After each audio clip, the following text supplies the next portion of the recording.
Hai Ketawavers, balik lagi nih dengan Ketawa. Mimin tetap bawakan konten lucu dan viral buat kalian ya. Ya lucu-lucuan aneh, menyeleweng gitu kali ya. Dan ya yang rada berisi. Hehe. Tonton sampai habis supaya tidak salah paham ya. Maaf jika suaranya tidak jelas atau banyak suara-suara lainnya, karena merekam dengan kondisi dan keadaan seadanya. Hubbul waton minal iman. Indonesia itu gemaripah loh jinawi. Kutipan dari buku yang berjudul Hidup itu harus pintar ngegas dan ngerem, MH Ainun Najib, yang diterbitkan oleh penerbit Naura PT Mizan Publika, yang berbunyi, gemaripah lo jinawi adalah bahasa yang luar biasa yang menggambarkan kesuburan negeri kita. Alam yang dianugerahkan Allah begitu gemaripah lo jinawi untuk mereka. Allah memerintahkan agar rakyat negeri ini senantiasa tata tentrem kertara harja. Semuanya harus tentram dimanapun di seluruh pelosok negeri. Makna dari kertara harja adalah mapan, sejahtera, bisa makan, bisa menyekolahkan anak, tidak kekurangan sesuatu apapun, dan damai. Tata tentrem kertara harja adalah bahasa Jawa yang dalam bahasa Indonesia berarti adil dan makmur. Di zaman reformasi ini ada istilah masyarakat madani. Dalam Islam namanya baldatun thayyibatun wa rabbun ghafur. Gemaripah lo jinawi, tata tentrem kertara harja, masyarakat adil dan makmur, dalam Islam disebut baldatun thayyibatun. Itu saja. Tapi Allah menambahkan wa rabbun ghafur. Maksudnya kaya atau miskin bukan masalah, asal hatinya tidak bimbang, asal tetap bersyukur. Misalnya hidup rukun, tentram, dan raharja, yang semua itu diterima oleh Allah. Jangan sampai ada satupun yang tidak diterima Allah, karena itu ada bahasa wa rabbun ghafur.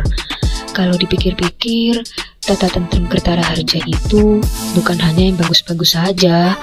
Orang bermain judi juga rukun, bandar, dan yang main rukun. Itu namanya kertara harja, tapi tidak wa rabbun ghafur.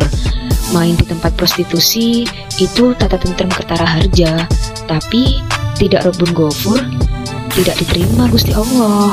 Jadi tidak cukup hanya tata tentrem kertara harja. Kita juga harus ingat, jika kesenangan seperti itu, ketentraman seperti itu bersalah pada Gusti Allah.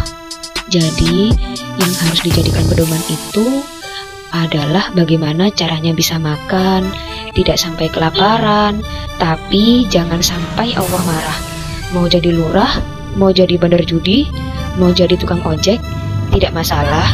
Namun kita harus tetap ingat, apakah yang kita lakukan diterima sama Gusti Allah atau tidak? Bagi kami para nakama, bendera hitam itu adalah tanda kebebasan seluas samudra, harapan dan cita-cita. Pertemanan canda dan tawa bersama merangkai cerita. Soal keadilan yang tiada dimanipulasi pemerintah dunia, kebenaran yang dirampas tentara dibungkam oleh senjata.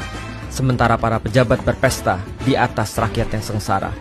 Bendera hitam itu tentang pernyataan sederhana bahwa kemunafikan itu tak panjang usianya, tak ada kelas yang lebih mulia daripada yang lainnya, bahwa nilai-nilai pembebasan itu selama-lamanya. Bendera hitam itu tegak di atas tangis derita mereka yang merindu hakikat kata merdeka atau mereka yang muak dengan dinasti keluarga. Bendera hitam itu berani di hadapan penguasa yang lebih peduli asing ketimbang rakyatnya, menyusahkan yang lemah, memanjakan yang kaya. Ada yang melihat bendera hitam itu lalu tak suka, informasi yang ditutupi demi kepentingan kelompoknya, kekejaman tanpa ragu untuk mereka yang tak punya. Bendera hitam itu simbol bagi mereka yang membaca tentang penjahat yang dikesankan orang mulia, tentang orang baik yang dicap orang jahat durjana. Ketika aturan bisa diubah untuk keturunan dan keluarga, saat segelintir elit bisa menguasai kekayaan negara, bendera hitam akan berkibar di hati para pemuda. Bendera hitam itu kebersamaan, kebebasan, dan cita-cita yang bahkan tak akan terhenti oleh pemerintah dunia, yang hanya akan terbakar di hadapan para pemuda. The black banner is a will that justice will prevail.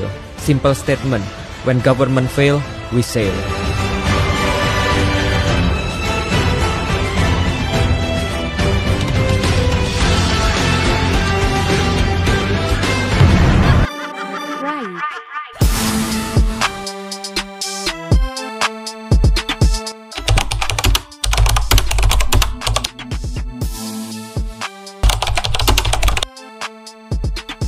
Oke gengs, segitu dulu ya.